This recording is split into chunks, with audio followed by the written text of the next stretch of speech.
பங்கு ஓர் அடிக்குது, என்ன பண்றதுன்னு கேட்டீல? அங்க பாரு, ஒரு செம்ம என்டர்டைன்மெண்ட் வச்சிருக்கேன்.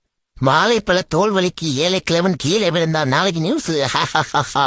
அடுத்து பாரு செல்போனை பார்த்து கொண்டே பொரியல் கால் வைத்த எலி. சூப்பர். நெக்ஸ்ட் ஒன்னு இருக்கு பாரு.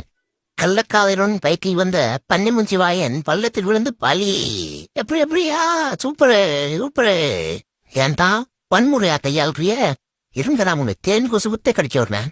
என்ன மச்சான் இது? யார் மச்சாங்களை கூப்பிட்டது? ஓடுறா ஒரே தப்பிச்சிருவா. எப்படியாச்சு மாப்பிள்ள? பங்கு நமக்கு யாருக்கு என்ன தீங்கு செய்தோம்? நமக்கு மட்டும் ஏன் இப்படி நடக்கிறது? அவ வர்றா மச்சான், நம்மள தேன் கொசு விட்டு கடிச்சு விட்டவன் அவன் மண்டையில பல பாம்பு தூக்கி போட்டு அவனை சாவடிச்சிடு. இனிமே அந்த பொக்க வாயை வச்சுக்கிட்டு அவன் சிரிக்கவே கூடாது. அவ்வளவுதான், செத்தான் சிவனாண்டி. இதே போல இன்னும் நிறைய என்டர்டைன்மெண்ட் இருக்கு. மறக்காம சப்ஸ்கிரைப் பண்ணிக்கோங்க.